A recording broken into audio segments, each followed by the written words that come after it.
సుఖ శాంతులను చేకూర్చు శుభయోగ నరసింహుడు.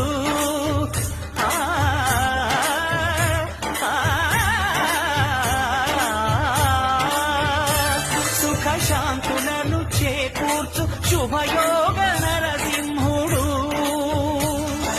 నమో నమః నమో నమః. నమస్కరించెను నాలుగు దిక్కులు, నఖముల వెలుగుకు మ్రొక్కెను చుక్కలు.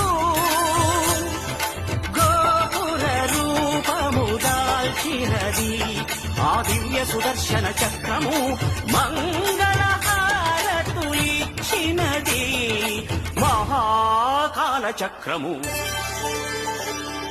శ్రీకర శుభకర ప్రణవ స్వరూప లక్ష్మీ నరసింహ, 14 లోకములన్నీ మ్రొక్కే జ్వాలా నరసింహ.